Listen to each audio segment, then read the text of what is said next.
Hey guys, you thought you wouldn't see me today. Hello, good afternoon. And I was considering being extra lazy today and just let a day go by without any message. We might as well come on here and do a message, but even the transcription, I thought, oh, it's going to take so much time to go through it. Might just skip it today. But look at this. The Lord has presented us with A, the motivation, and B, the energy and the time to go ahead and go through with it today. So let's go ahead and get started. We're going to start with our daily message, and then we're going to go through another small portion of Chronicles to learn a little bit about the lineages that we have in store for you today. And I usually have my laptop here, as you may know. I have Mr. Snug and a Bug over here, and then of course the little one on my lap. Alright, so we'll make do with this here. Let's go ahead and begin. Okay. In the name of Allah, most gracious, most merciful. Okay. Do you think that I'm a liar? Okay. We have some opposition. I told you, let the floodgates open, and this is what we get. So we have Surah 26, and then we have, Surah 26, and then the lines are 185 and 186. Surah 20, this is what I get for being late. Okay, you guys, I woke up, slept in actually well past my work start time, so I was a bit late for work as well. It was just one of those sleep-in kind of days. Very rare. Got to have some beauty rest, though. Surah 26, Ash-Shu'ara means the poets. The poets. And we might need to read a little bit of context, because I don't want to just call out what I'm reading with no context. Let's go ahead and read the lines. It says, "They said, 'Thou art only one of those bewitched. Thou art no more than a mortal like us, and indeed we think thou art a liar.'" Okay, so this is actually coming from the people of wood who rejected the messengers. The people of wood. And there's some others, right? The people of Lut rejecting the messengers. The Thamud people rejecting the messengers. The Ad people. So we're just going through different people, right, in ancient Arabia who are rejecting messengers, right? Rejecting prophets. And this is what they say. This is what they say. Alright. Might as well write it down here. They said,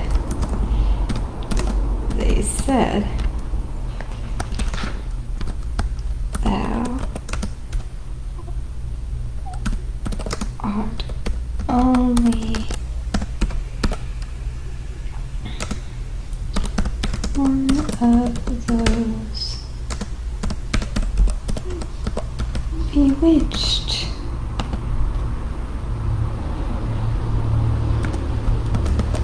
Thou art no more than a mortal like us, and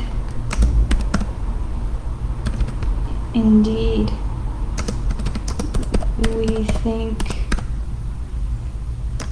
thou art a liar." Okay. With that, let's go ahead and do a modern application. Let's go ahead and do a modern application to this. And as I read these lines, right, thou only are one of those bewitched. How ironic. Here I have one black cat sitting on my lap, and then the other on my couch armrest. My couch armrest here. So I have two cats laying on me, right? They're saying, "Thou art one of those bewitched."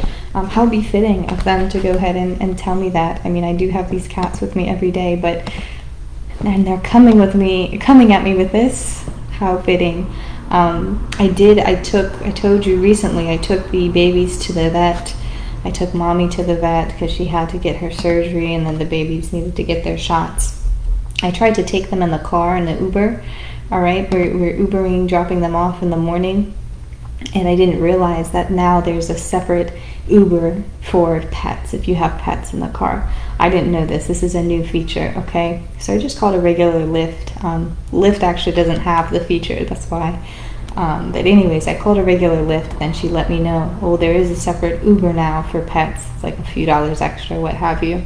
But she almost didn't take the animals, right? She was not a fan of cats. She did not want them in her car. Mind you, her car was very nice, leather seats and everything, and although these guys were in their little case, she ended up giving in and letting me in the car, bringing the cats, and we had to put them in the very back. It's fine, okay. But she almost didn't do it because she associates the cats with witches, right? And looking at, myself, I suddenly become self-conscious. What a crime to be associated with witches or sorcery, that type of thing, right? The very things that we read about, not to do, divination, things like that, right? Because you're looking outside of Allah, you're looking outside of other higher spirituality. You're looking on kind of like earthly, I would say it's more so earthly spirituality. But anyways, yes, of course I'm like a little bit offended, but I just go along with it. I say, oh yeah, I've heard that before. Definitely heard that before. And as she's dropping me off to the vet, everybody is going in to drop off their kitties and their dogs for their appointments very early in the morning. It's like a drop-off time. There's a lady out there with like colored hair, her back of her head is shaved, she has her kitties, and then I'm thinking like, oh goodness, like maybe it does look goofy, us having all these kitties, us females, us powerful, strong, bold females, right? It's kind of goofy. Nonetheless, right, it's not only us that get called out. It was the prophets too, male prophets. And even now, reading about religion, reading about these ancient texts, right, it seems kind of goofy. It seems like, why are you spending time on this? I feel like that's a question I would get a lot. If I had gotten any questions, I feel like that is what I would get. Come on, speaking of my child, okay, put this back into position, get some light on the face. Anyways, it's like, why are you spending so much time on this? As I've said, it's a solace. It's a peace of mind for me, myself. And if I'm experiencing such great joy and such great peace, why not take the time that I'm taking and share it with you all too? And of course, it is in your full right and full choice to be able to engage and watch and things like that. So I thank you for that, and I thank you for participating. But really, it's to enrich myself. And also, there was a short video I watched this morning about the importance of preparing for heaven, preparing for Jannah, right? It was an Islamic video, and it says there needs to be preparations done every day. We're awake for 8 to 10 to 12 hours in the day. Make at least a few efforts towards your deen, towards doing good deeds, is specifically what Mufti, this prophet, he's an imam, right? This teacher said, make some good deeds, make some efforts, right? Because everything, as much as people would like to say it's not, everything is recorded accurately. I mean, we're reading about these record keepings now. Everything is recorded. Your deeds are recorded, not so much by the people here on earth, although in this modern age of data consumption and data use, a lot of what we what we engage in is recorded by the people here on earth. But I mean, heavenly speaking, right? Our angels record things, our thoughts, actions, words, everything, right? Everything is written, everything is sorted, everything is weighed, right? Everything does have a weight, it does have a measure of importance. So, this is also my way of, coming on, sharing what I need to share. Also my way of helping me stay focused and committed. Because if I didn't come on here and share with you, every day, every other few days, how would I keep this for myself? I might not keep this up for myself. It will only be my will that's engaged in this. I would be, I'll just put it off, I'll read a little bit. What am I writing this down and trying to understand for myself? I already have this great understanding. Why do I need to even really go over this, But I told you, this is my first time reading the Bible cover to cover. Qur'an, I've read a few times, but I'd like to, do it again because I need to understand it a little bit better. It's a bit foreign to me, obviously.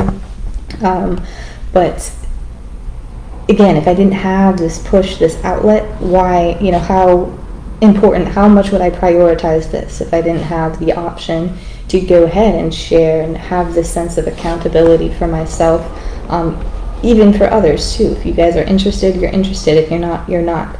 But I also do have this now digital diary that I can go back and read and relearn and listen to the things I said before and apply them to what I'm doing now. Or if I said something that I need to change, I can go back and edit it. So it's a constant process of learning and developing, in turn making me a more humble and full person, right? A fulfilled soul. And as much as others would like to say, you're losing your identity in yourself. Like, what about you? What about the way you were before, such and such and such? I'm still the exact same person, okay? Coming to you in my hijab and my wear, it's out of respect and it's out of, formality. I do want to be formal, not just, as I've mentioned before, curly hair out, pajamas, such and such. It's a matter of formality, and yes, none of myself in the past has been lost except for maybe those not so great things. Those have been pushed aside and those have been lost. So when that happens, what does that do? It stirs up anger in other people. It stirs up anger, and they say things like, "Thou art only one of those bewitched," right? "Thou art no more immortal like us, and indeed we think thou art a liar." So without our faults, without the bad things that we used to partake in, without the, errors in our judgment, people, start to envy that because they have no way of, removing that themselves without turning to faith, without turning to God, without turning to religion and practice and things like that. There's no way to actually compel yourself to turn away from such actions without, putting your focus, time, and attention on God and other, studies of Him. So that's just another reason too, in regards to this. Okay, but I hope that made sense. Just kind of like, if you are beginning to practice the faith, it doesn't matter which faith, a faith. If you are beginning to look at all the faiths, like I am myself, and we're not just going to stop at the Abrahamic religions. I hope you understand that it does take a lot of time to do so and to delve in. But we're not going to stop. We're going to look at everything, and take bits and pieces from everything to go ahead and improve and become more well-rounded, more centered on the Lord, okay? I was going to say centered on ourselves, but God within you, okay? God within you, but the Lord, right? We're going to become more focused on everything. Anyways, where was I going with that? See how that took me off a whole other track. But important, right? Important to study. And people will become, oh yes, so if you are going to do so, right, on a track, studying a faith, looking into a faith, starting a practice, right, like prayer, fasting, that type of thing. If you're going to do that, you will have people that be like, oh, we lost another one. We lost another one to religion. There's so many individuals out there who just despise and reject, mostly because they weren't taught it themselves and because they had a bad experience or what have you. Whatever the reason may be, there will be those who be like, no, don't do it, don't do it, don't do it. But you just got to focus on yourself. And it hasn't been hard for me to do as of lately, So that's just that. I mean, we had some opposition come through, and that's my answer to the opposition. I know it sounds ridiculous, but it is very, self-serving. I will go back to that. It's very self-serving in a way. I am, serving my higher good and my higher purpose and securing that spot in the afterlife and Jannah. There are efforts that need to be made every day in order for us to have a permanent residency and not have to come back and repeat a life, because then think about that, your old self is completely lost. Of course you will have your soul and spirit bits and pieces tied into your next life, But your identity, your ego, that's fueling this rejection, is going to be completely lost at the end. And you may not even be back on earth for a long time either. So that's just, the broad spectrum. Okay, I like to give you a little bit of that here and there. Let's see. We must make efforts. And who knows, I might be back. It's not my plan, it's not my full intention to be back, if you know what I'm talking about. But, I would like, to secure my spot. I see myself as a very tired individual, therefore a very tired being. I would like to have some rest and relaxation and jhana. I would not like to be back and have to repeat things and have to fix the mistakes that I've made. So what I'm doing now is spending the time fixing the mistakes now while I'm living, while I'm here. So again, self-serving. It's very self-serving, but of course I hope it inspires others and helps others as well. That's also my intention with sharing it. As I said, I would not share it if I didn't think it would help either myself or others. So that is that with this response here. Ash-Shu'ara, the poet. Alright, we must make efforts. I'm just going to leave it at that, and given that we do have a little bit of time, just a short little snippet into the looks of Reuben. We're going to look at the sons of Simeon and also Levi. Very important. I'll catch you guys on just a second. Bye-bye.